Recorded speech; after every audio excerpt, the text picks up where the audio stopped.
Good evening, everybody. Thank you all for coming down today. We are live from Books and Books in Coral Gables, Florida. So a note to our internet audience watching at home, if at any time during the presentation you'd like to purchase a copy of tonight's book, you can just call the number on your screen. We'll take care of that for you. We will get it signed and we will ship it to wherever you are in the United States free of charge. Also a note to you Books and Books fans out there, we have a new location in the Carnival Tower of the Adrienne Arsht Center for the Performing Arts downtown. We have a beautiful new restaurant and bookstore there, so please check out Books and Books at the Arsht. This evening, Books and Books is very happy to welcome Rabbi Charles S. Sherman, presenting his new book, The Broken and the Whole, Discovering Joy After Heartbreak. Rabbi Sherman is beginning his 38th year as senior rabbi at Temple Adath, the largest synagogue in central New York. He is a graduate of Yeshiva College and the Jewish Theological Seminary of America, where he was ordained.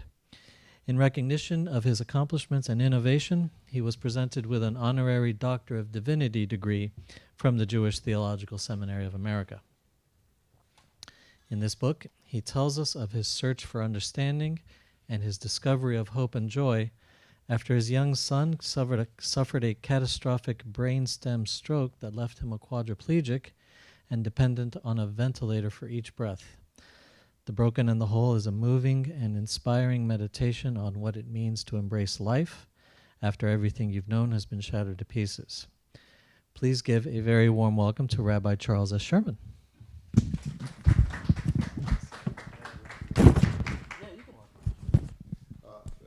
Really, it's a pleasure to be here in Coral Gables. And one of the reasons is that I'm from upstate New York. And people have apologized to me since I've been here, and they said they want to apologize for the cold weather here in Florida. And I said, you know where I'm from? Okay, it snows on Labor Day weekend, and it doesn't stop until July 4th. What I want to share with you is a very personal story that has, I think, a universal message. I have 5 grandchildren, and our oldest is 5 years old, and he lives in London. His name is Yehuda. And this past summer, he came to visit us to spend a couple of weeks. And I thought what I would do is teach him how to tell time without a digital clock, which is almost impossible. So I found an alarm clock in a local hardware store. I put it on the kitchen table.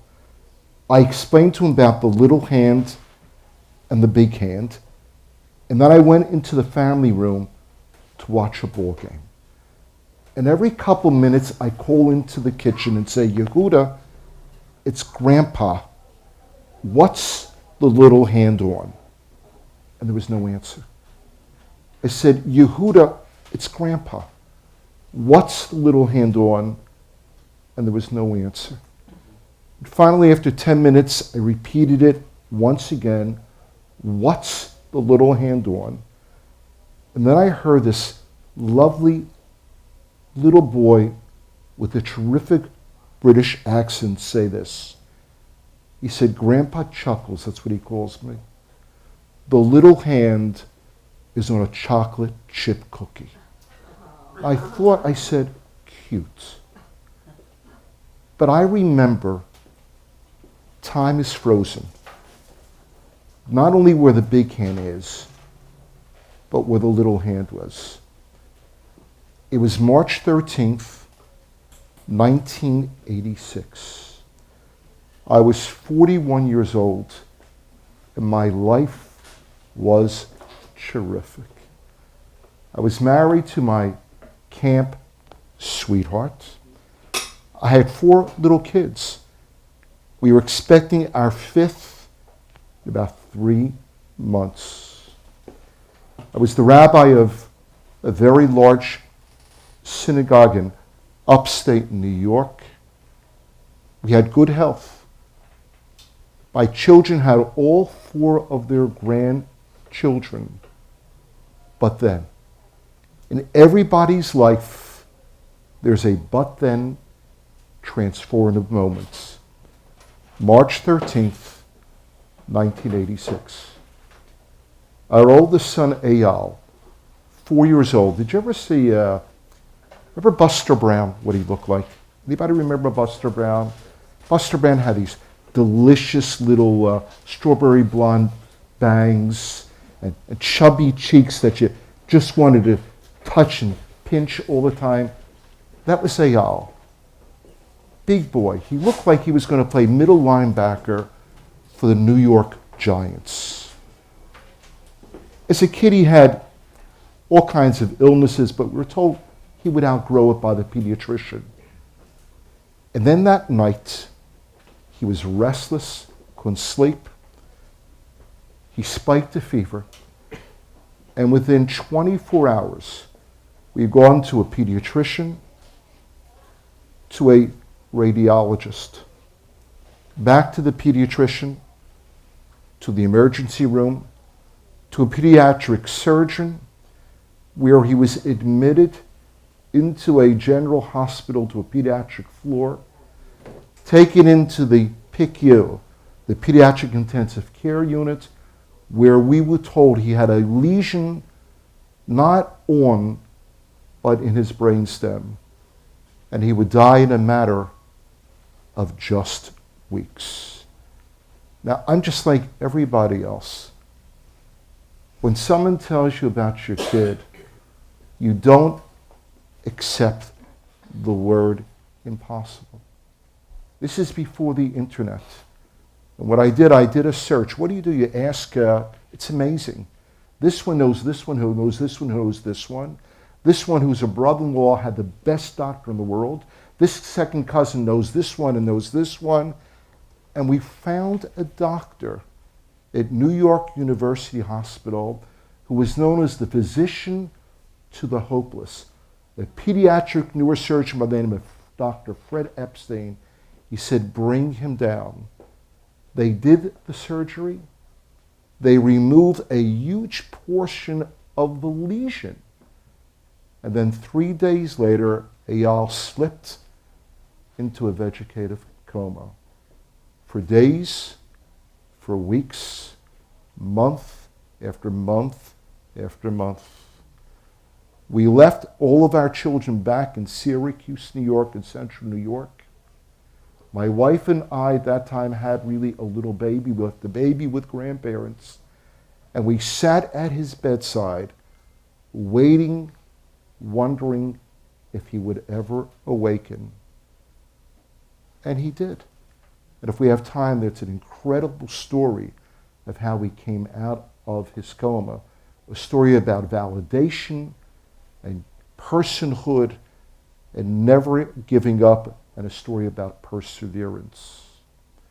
Well, what happened was that after some months, we brought him back to Syracuse, to a hospital maybe 2 miles from our house, and we were convinced that was going to be our life. And that was all right. That was going to be our new normal for the rest of our life. Every day we stayed with him. Either my wife slept next to his bed or I slept next to his bed. The children after school would go down. That was our playroom. We had pizza parties. That was fine. We had him. And then 2 years later, he was living in a room the size of a linen closet. And there's a lot of criticism about entitlement programs and all kind of criticism about social kinds of programs in America today. And somebody said, would you like to bring him home? I said, what are you, crazy? Bring him home? They said, we will make it possible. On the Jewish holiday of Rosh Hashanah, the evening of the holiday, an ambulance pulled up into our driveway, and they carried Eyal into our house. We were thrilled. And again, we said, this is our new normal. We have him at home. He's in bed. Periodically, we'll take him up and put him into a wheelchair. This is terrific. And then a couple of years later, somebody said, you know, kids like that, they belong where? In school. We will find a school for him in Syracuse, New York. We said, what are you, crazy? A school? They said, we'll make it happen. And what he did, he started going to school with my wife, a nurse, a teacher's aide. He was 2 years behind everybody else. And within 6 months, he was at grade level. He graduates elementary school. He graduates middle school.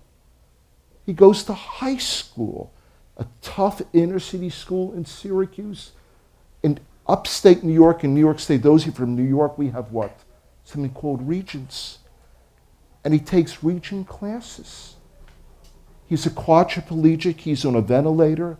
Nothing works. He can't speak. His vocal cords are frozen. He has all kinds of artificial hardware through his body. And he graduates at 18 years of age, a member of the National Honor Society. And then somebody says, what are you going to do? I said, we don't know. They said, your other kids go to college. He has a right to go to college.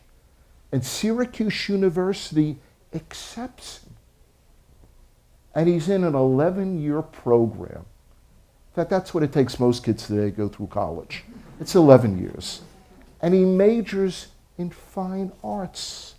He paints with a mouth stick. And he graduates Syracuse University summa cum laude.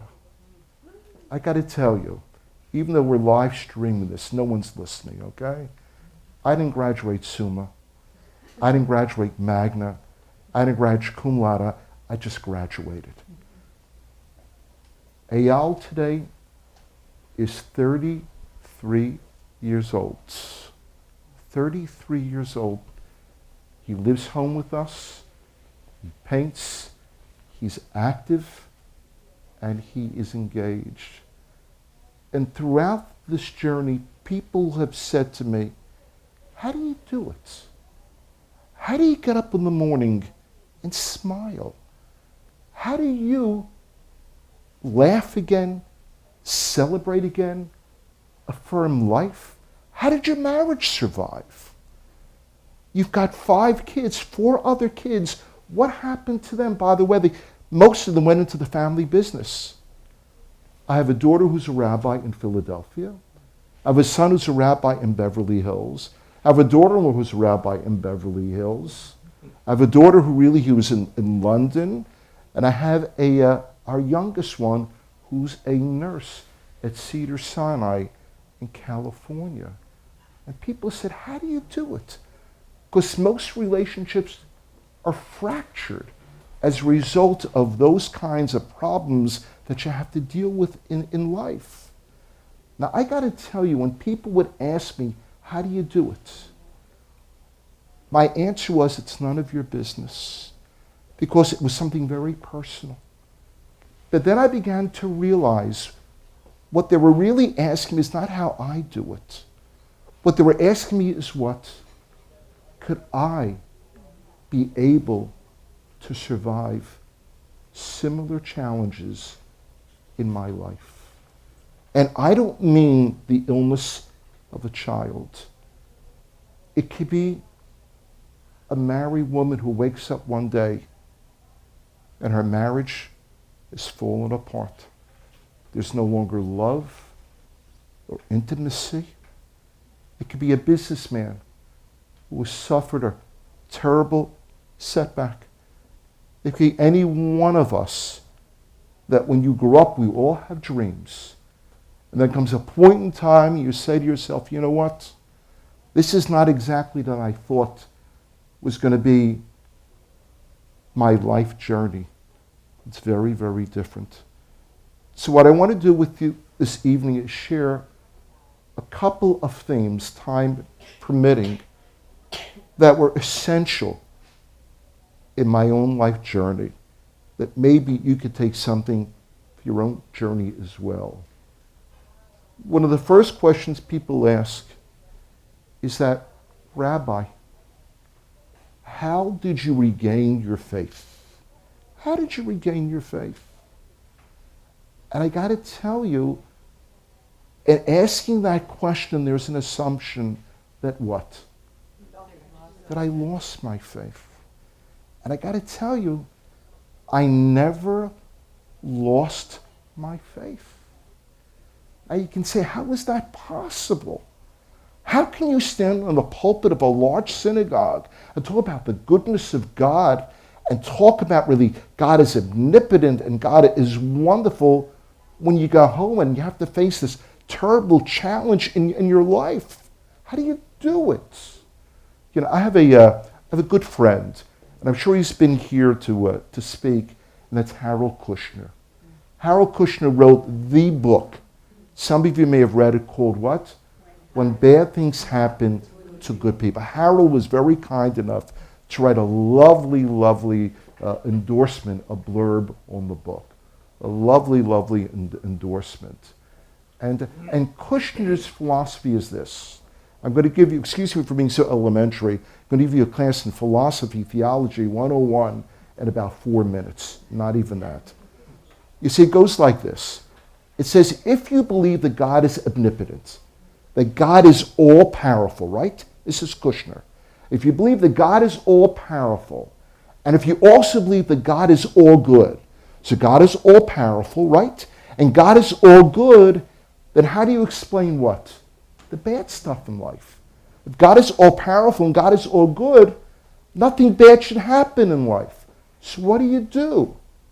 So either you say, God is all-powerful, but God is not all good. Now, neither Kushner or myself believe that. I want nothing about a faith community that tells me that God is not all good. I don't know about you. I didn't sign up for that particular faith community. Now, what Kushner does, he flips it. And he says, God is all good, but God is not what? All powerful. So he says, God is limited. Those of us who are parents, and each one of us has been a child, do you remember what happens the first time that your child, your grandchild comes to you with their favorite toy? Do you ever see what happens? Your kid looks to you as what? As if you are God. And they have their favorite toy, and they did what to it? They broke it. And they come to you and said, Mommy, Daddy, fix the toy. And you look at it, it's in 150 pieces, it's shattered. And you say to your kid, well, listen, I can't fix it, but I'll buy you a new one. At Toys R Us, we'll go today, come with me. And you look at your child, they don't want you to go to Toys R Us. What do they want? They want that toy. And you look at the expression on their face, and it registers. For the first time they understand that Mommy and Daddy are what? They're not God. There's certain things they can't fix. Now, Harold Kushner can live with that, but I can't. You see, I want it all. I want it all. I want a God who's all-powerful, and I want a God who's all good. So we're back to the original proposition, right? Then what about the bad stuff in life? And this is my answer. I don't understand. I don't understand. And that's what faith is all about. Faith is about living in the neighborhood at the intersection of mystery, ambivalence, confusion, and ambiguity. That's what faith is all about. You know, in my tradition, there's a prayer that comes from the Old Testament, from the Bible, the book of Deuteronomy. We use it on the Jewish holiday of Yom Kippur. This is what it says. It says, Haniglot lanu. Those things are revealed belong to us. The Hanistarot ladonai Eloheinu. Those things that are hidden belong to who? Belong to God. There's something about the human personality that we just don't know everything. And I always found it interesting, this is like a Sunday school Bible lesson, you'll excuse me, is that, do you remember the story in the book of Genesis? Remember that? The story of the Garden of what? The Garden of Eden. Everybody remember the story, right? And God tells Adam and Eve not to eat from what tree? What tree? What? Not the apple. Listen, I'm not looking for the fruit, okay? Okay, this is what? Tree of knowledge. Now it's interesting. You think God would have said, don't eat from the tree of immortality, okay? But looks like we can live forever, and pretty soon it's happening that way. It's not unusual to see people living what? To 100, 105, 107 years old. God says, no, it's the tree of knowledge you can't eat from. Why? There are limitations to human knowledge. That's what faith is about. Same thing, remember the story about the Tower of Babel? They decide really to build what? A tower? It's like a construction project. And what it's about is they want the tower to go to the heavens. They want to find out what's going upstairs there, what's going on up there. And God creates really a situation where the tower, remember it? It comes crumbling down. Because God says there are limitations to the human personality. And I can live with that. It's because what faith is, faith creates a kind of uncomfortable zone where you're always searching and trying to discover. With that, I want to share with you a true story. Remember I told you our son Eyal, he was at New York University Hospital. Is anybody here from New York? New York is about 32nd Street and First Avenue. It's a pretty good hospital. And what it used to be, they used to bring kids in from all over the world for some special medical treatment. And there was a wonderful society of Jewish women in Brooklyn who developed the resources to bring some kids in who had some really bad stuff happening to them. And the hospital would donate the resources. Doctors would donate the resources really as well. And I remember they brought a little boy in from Israel. His name is El Hanan. His name, El means God. The word Hanan means gracious or generous. It's a strange kind of thing. And what happened was that this little boy came from a poor neighborhood in Jerusalem. His father was blind and his mother was blind. A religious family. And they had 5 children just like us. 5 kids. The parents were not aware there was something wrong with the kid. His eyes not correct because the parents were blind and he was drooling. He had a very nasty lesion that this pediatric neurosurgeon we shared would operate on. The father did not speak a word of English.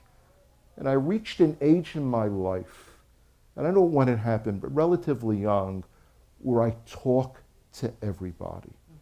You know, some of you may have parents like that. You know, I'll go to a grocery store, I'll talk to everybody. I'm probably the only person in New York City.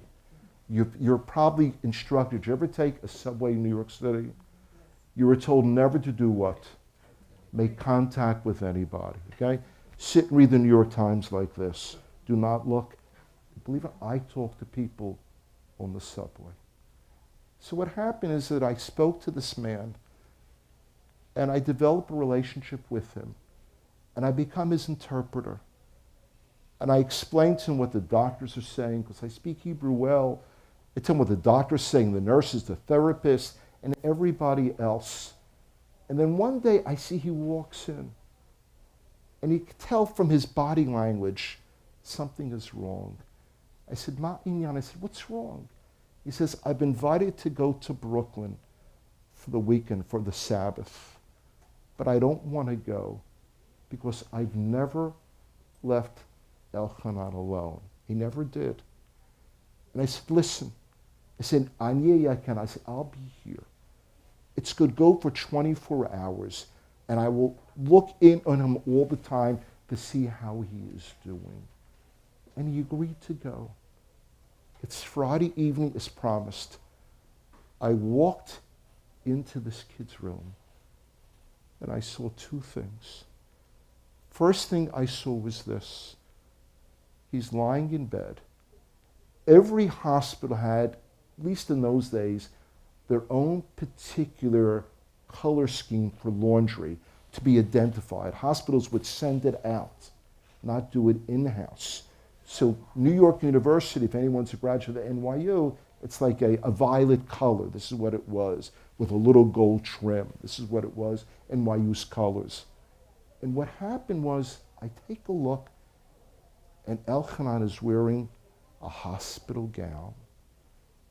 And either a nurse or a doctor or someone had taken another hospital gown, and they took a scissors, and they cut it up, and they made it into a skull cap, and they put it on his head. And it was like he made a fashion statement. Okay, it was beautiful.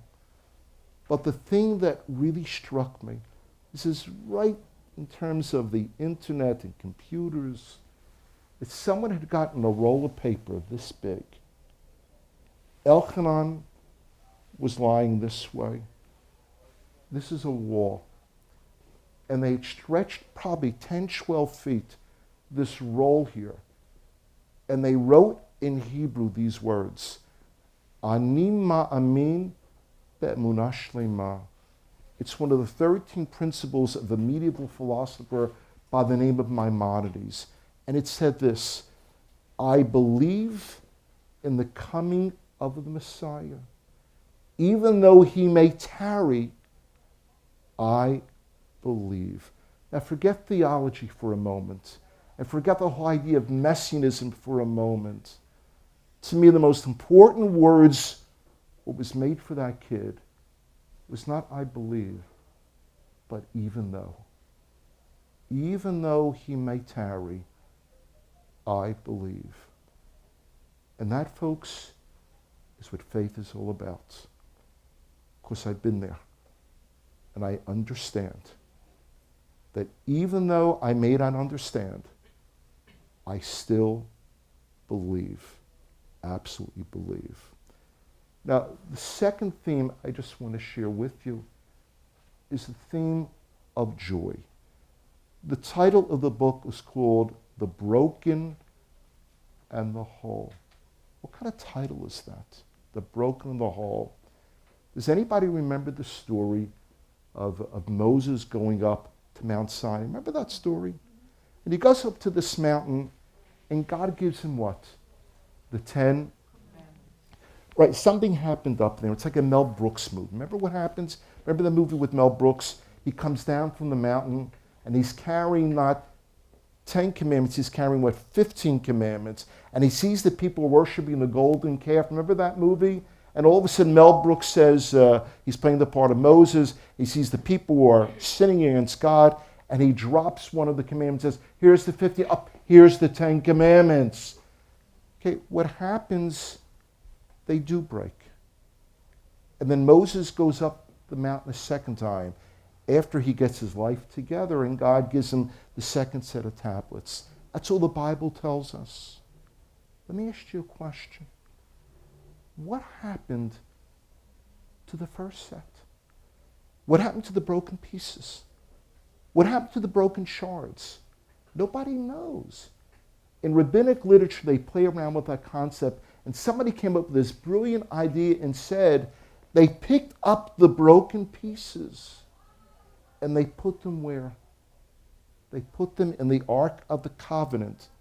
It's like Indiana Jones, with the whole pieces. The broken and the whole together. I got to tell you, before my son took sick, I'm a rabbi. I used to say to people, move on. Put the pieces of your life back together again. You got to move on. You just can't stay in this place here. It's going to destroy you. That's the worst advice you can give to somebody. Because most of us can't what? You can't move on. And the real challenge is what? Is how to live with the broken pieces of your life. That's the challenge. To live with the broken pieces of your life. Uh, my oldest daughter is a rabbi in Philadelphia. And as Eyal was at that point living in a hospital in Syracuse, New York, her bat mitzvah was about to take place. Again, my wife and I were spending most of our time at the hospital. It was a Saturday morning. I was walking home from the synagogue. Our synagogue is on the top of a huge hill, and we live in the valley. Give you an insight of the rabbinic personality. When I go home, I critique the bar mitzvah kids with my kids. And I'm walking home with my daughter, who's usually a very garrulous, social, verbose kind of young woman, 12 years of age. My wife is at the hospital, visited with Eyal. My parents are taking care of the other kids. And I said to my daughter, I said, Noga, I said, what a great bar mitzvah today. You see, this kid who I had the bar mitzvah there, every rabbi has a kid like this. Before this kid's bar mitzvah, I had dark, thick, wavy hair, okay? This kid destroyed me. Get it? I thought it was going to be horrible. And I'm walking home, I said, Noga, I can't believe it. He was terrific. And my daughter says, yeah. We walk a few more steps down the hill. I said, Noga, it's going to be a great party tonight. You're invited to it. And she says, yeah. I said, no, I went into the ballroom. We have a huge ballroom. I said, you know what the theme is? It's Syracuse University basketball. They set up the ballroom as a basketball court. I hear Coach Boeheim's going to be there, and a couple of the players are going to be there. And she says, yeah. A car is coming up the road, and I gently push her into the driveway. And I look her, and I said, Noga, I said, what's wrong? Now, excuse me, it sounds being somewhat chauvinistic, but as a father, maybe I'm allowed. Those of you who have daughters, they do something with the lip. The lip begins to quiver, okay? And all of a sudden, I'm from upstate New York, it's Niagara Falls. It's just crying. It's coming from all over. She's just crying, and she's shaking, and I hug her. I said, Noga, what's wrong? And she says, I don't want to have a bat mitzvah if Eyal, her brother, cannot be there. I got to tell you, I felt the same way. I was the rabbi. I didn't want it. I made no arrangements for a caterer, invitations, a band or a disc jockey or a florist. We did nothing. Now, what do you tell your daughter? You have to answer her in today's time. You can't say to her, no, I'll get back to you in a year and a half when I have a really good answer. But I remember what I said to her. I said to her, I said, Noga, sometimes in life you could be happy, but you'd be sad also. There's a wonderful book called the Book of Ecclesiastes. I think most of you know it. You probably know the chapter and verse. Remember, it says, for everything there's what? Joni Mitchell had a song, right? For everything there's a season, a time to laugh, and a time to what? I used to believe that. I don't believe that. With all respects to Mr. Ecclesiastes, he got it wrong. Okay? He got it. That's not what life is. Okay? Life is not polarized. Okay? Life is not divided like that. It's not a question of laughter and tears, but it's what? It's both. It's both. It's intermingled. That's what life is about. Now, let me fast forward with you. It's 20 years later, or maybe 18 years later. My daughter is a rabbi in Philadelphia. In fact, just around this time. And she says to me, I'm getting married. Reserve the synagogue ballroom in Syracuse. And I said to her, I said, Noga, no, we're coming to Philadelphia. We have older relatives there. We want them to be there. She's going to be married in the same synagogue where my wife and I were married. We both grew up in Philadelphia. It's the evening of her wedding. It was Valentine's Day 6 years ago. And who do you think we bring to the wedding? Eyal. Was it hard? Incredibly so. We had to take over an entire floor of the Marriott Hotel. It looked like an intensive care unit, hospital bed, an extra ventilator, all kinds of other equipment. We had 4 nurses, we had aides and everything. And then it's the night of the wedding. And I'm officiating at her wedding. And I'm standing on the pulpit. And the first person to come down the aisle is Eyal. He's wheeled by his younger brother. And he looks terrific. He's wearing a tuxedo, his own, by the way. He's wearing a lovely black formal bow tie, gorgeous sandy hair. He smells terrific, a great fragrance, and he's got a smile from ear to ear. And they wheel him to the front, and he's parked right over here, right next to me, as all the other ushers come down. And then the bride comes down the aisle. It's a traditional Jewish wedding. Have you ever been to it? She comes up onto the pulpit and she does what? She walks 7 times around her groom's scots. And before I begin the ceremony, I look at my daughter and it starts all over again. Remember the lip stuff, okay? The lip, and it's Niagara, and the stuff, it's just pouring. Her makeup is all over on the floor. And I reach out and I hold her hand. And I remember what I said to her 20 years before. I said, Noga, sometimes in life you could be sad, but also you could be happy. The book ends with an epilogue. And the epilogue is such, it's written not by me.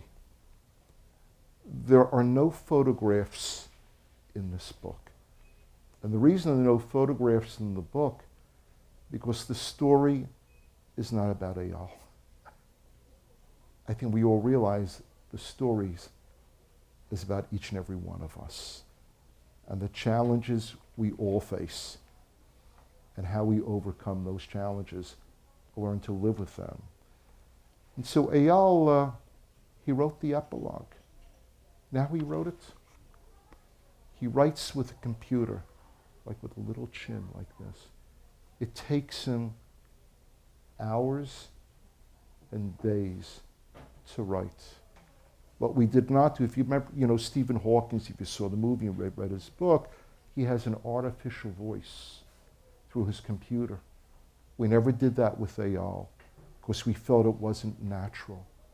You see, one of the interesting things, he took sick when he was 4 years old. I still remember his voice. He mouths his words. When I hear him mouth his words, the voice I hear what? Even though he's a 33-year-old man, I still hear what? The voice of a 4-year-old child. And I don't want to lose that voice. The other thing I just want to share with you, see, I was never the kind of parent who took pictures all the time. I was not the kind of parent who ran to JCPenney all the time to take pictures of your kids or to, take movies of them, things like that. If I have a regret, I wish I had done that. I wish I had more pictures. I wish I had more of him singing nursery school rhymes, more pictures of him doing silly things in Little League and things like that. And so Eyal writes this, I'm going to read a little portion of it. And this is what he says. He says, when I see people doing all kinds of things, it makes me have the urge to do what they're doing too. What I've learned, there's more to life than just sitting in a wheelchair. And then he writes a little piece of verse. He says, it isn't fair. I'm in a wheelchair, but I can do things that you wouldn't dare. If you see me rolling by, just give a smile and say hi. And he ends, he says, I have a dream. He probably thinks he's Martin Luther King, the kid, you know? He made him feel so good about himself. He says that someday I will be able to walk and overcome all of my disabilities, and God shall answer each and every one of our prayers. God shall answer each and every one of our prayers. When he wrote that, I said, Eyal, you'll excuse me, I don't want to edit what you're writing, but I think you didn't write it correctly. He said, what do you mean? I said, you wrote, God shall answer each and every one of our prayers. I think what you want to say is, God shall answer each and one of what? Of my prayers. It's about you. And he looked at me and says, no, you're wrong. He says, I'm right. God shall answer each one of our prayers. He says, and when that day comes, it will truly be a miracle. And then what he does, he signs his name. This is how he signs his name. Okay? Love, Eyal. And even though there's no pictures, this is one of his paintings. He loves to paint flowers. And I once said to him, I said, why do you love flowers so much? He gave me this really interesting answer. He said, you have them forever. And again, you know, not to be argumentative, I said, Eyal, flowers, they wither and die. And he said, Abba, you don't understand. You have them forever. And then one day, I found in a scrapbook a corsage that was given to one of our kids or whatever it is that they had saved for years and years. And remember what he said, you have them forever. We'll take some questions. I think we have time for a Q&A for a little while. Or we have enough time? Yes, sir, we do. Well, let me just share then with you one other little story. I know about miracles because we have time, and I hear. First of all, I want to tell you, when it comes to joy, see, I also used to think that joy was an entitlement. I thought I was entitled to happiness. That came with the package of being a human being, okay? You know what? It doesn't. You have to work at joy. You have to work at it every single day of your life. And it's done in little increments. And what happens is that once you've achieved a little, you build upon those kinds of successes. And that's something I learned there. And I want to share with you the story of a special person. What happened, Eyal was at New York University Hospital. Remember? He's in a vegetative coma. We're sitting with him all the time. And apparently New York City, and now it's throughout the United States, that if a youngster is in a hospital for a period of time, they are entitled to what? To an education, irrespective of their condition. They're allowed to have, they're not allowed, they are required to be educated, and a lot of the hospitals have what? Teachers who come onto the floor of the pediatric floors. So I'm sitting one day with Eyal. He's in another world in this vegetative coma. And these are the old days. Remember what ICUs used to look like? Not like today. There used to be large rooms, and the only privacy you had, they had what?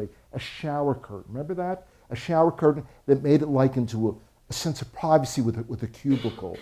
And I'm sitting there and I'm reading a book, or there was a television set there, and I'm looking at it, and a woman comes in a bit frumpy, probably maybe in her mid to late 50s, and she's schlepping with her a shopping bag. I take a look, and the shopping bag has the New York Times. Looks like she's got her lunch and a snack, and she's got some toys and workbooks, and she opens up the curtain, and she pulls out a card, and she says, I'm looking for Eyal Sherman.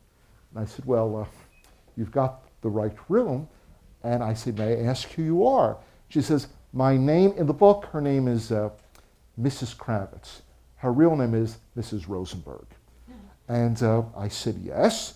And she says, I'm here from the New York Board of Education. Today's the first day of school for A.L. Sherman. I said, Mrs. Rosenberg, that's really nice, but I don't think your student is up to going to school. And she says to me, I'll never forget, she said, and who are you?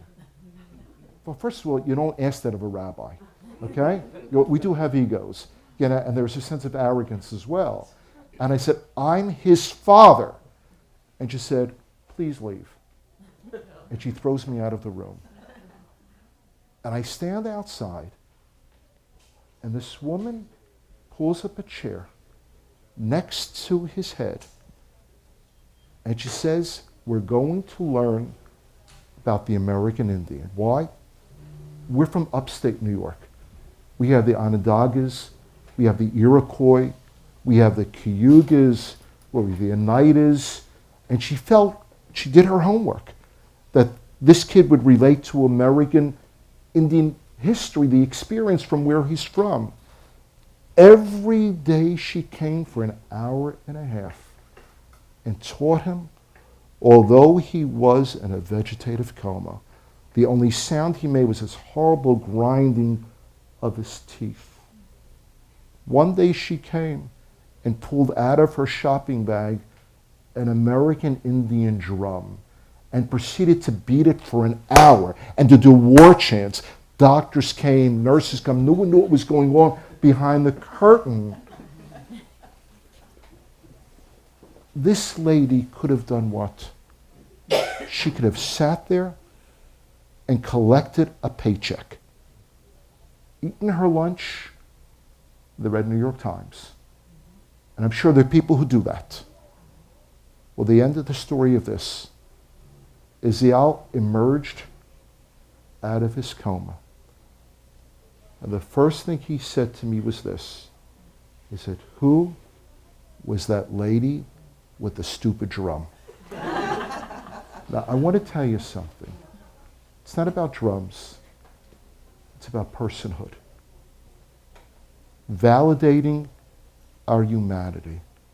Yeah, I'm a rabbi. Part of my job is to visit people in hospitals.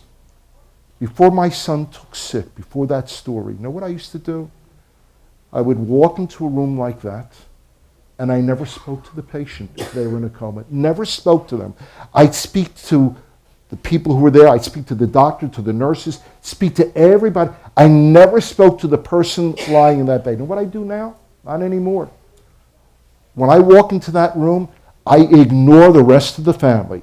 I go over to the bed and I said, hi, it's Rabbi Sherman. It's so cold in Syracuse. Move over, I want to climb into bed with you. And then I sing with them all kinds of prayers and all kinds of songs, because you never know what that person hears. There's a human being there.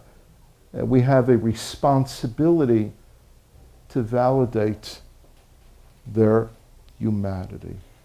It's changed my life, and I think in certain ways it's changed some of the people who I've been able really to interact with. We'll take some questions and we can move along there. Either I've overwhelmed everybody. Don't be embarrassed. Yeah, you had it good. Just a clarification, when your daughter was having the bat mitzvah, did she not have it? No, we had it, and that was an interesting kind of experience. If you have an opportunity, there is a Dateline did a great story with Keith Morrison. If you go to the book's website, which is the broken of the whole, nothing in between.com, and if you go into, it says in the news, you will see a Dateline icon. Go on the Dateline icon. Now Dateline has changed. Now it's all murders and horrible stories. A couple of years ago, they were doing uplifting story. It was based upon Eyal's graduation, but what they did is they went back to his bar mitzvah, and I had a problem. We have a big synagogue. Our daughter had a bat mitzvah, which was terrific, And what happened with that, by the way, is that Eyal was not there, of course, but there was constant traffic. Everybody, they go from the synagogue to the hospital, from the hospital to the synagogue. I mean, you had so many visitors, it was incredible. But what happened with his bar mitzvah, there's no voice. What do you do? What do you do? And I'm in a conservative synagogue where we did not permit videographing or live streaming our services. What do you do? And I was put me in a very awkward position. And I had a member of our congregation, a significant family, that's in the broadcasting business. In fact, they have a school named after them at Syracuse University. And we sat down, and they said, this is what we suggest. And this is how technology was married to theology. They said, we're going to put up on the pulpit a 30-foot screen. 30-foot screen. And then what we're going to do is put cameras all around the synagogue, 3 or 4 cameras, and have also television screens as well. And what we're going to do is have Eyal's face live on it, and we're going to zero in on his lips. And then we're going to run below it what he is saying. So, for example, if I say to you, I love you, okay? You know what I'm going to say, I love you. And if I go, you can make it out. And that's the way he had his bar mitzvah. We call it the bar mitzvah with a silent voice. And the interesting thing is, there was more sound coming from Eyal's mouth than any bar and bat mitzvah I've ever officiated in my life. Because it didn't come from here. You know where it came from? It came from here. And it came from here. This is what it did. And I use that frequently when I teach kids today. And kids don't want to go to Hebrew school, and I sit them down. I said, I want to show you a bar mitzvah, okay? Of a kid who didn't have to do it. And the kind of perseverance, and the kind of energy, and the kind of strength it took. So I don't want to hear any more complaints from you. Any other questions or, and things like that? Yes, the same lady. God bless you. Huh? Between you and your wife, is one of you more positive, equally positive? It's a very good question. Question in terms of the marriage with our wife. My wife, when I married her, was a very shy, quiet kind of woman. And people are incredibly surprised of how she's been able to deal with this challenge. She does the heavy lifting. See, what I do, I can escape. I can go to my office, and I could say, I have a meeting tonight, I can't be home. I've got work to do. She's with Eyal 24/7. 24/7. She's his teacher. She's really his closest friend.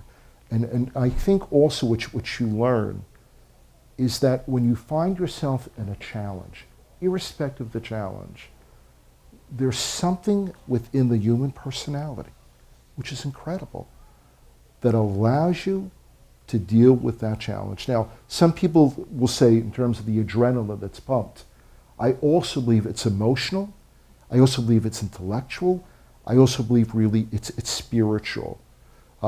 And I see that really, I've seen women in my congregation who have been married 50, 60 years in a very, very powerful kind of relationship, and a spouse passes away. And you think they'd never be able to continue. And I see it at the funeral, their heart is broken. And yet again, somehow they find the strength. Maybe it's through friends, maybe it's through faith, maybe it's find really a purpose in life, but they're able to get up and celebrate life and affirm life. And the thing that I guess we're going to end right now is that the thing that I want to share with you, I have a favorite verse. It's a verse from Psalm 118. And it says this. It says, Zah hayom asa Adonai, This is the day that God has created. Let us rejoice in it. And I always ask myself, the psalmist says, this is the day that God has created? Is it Monday?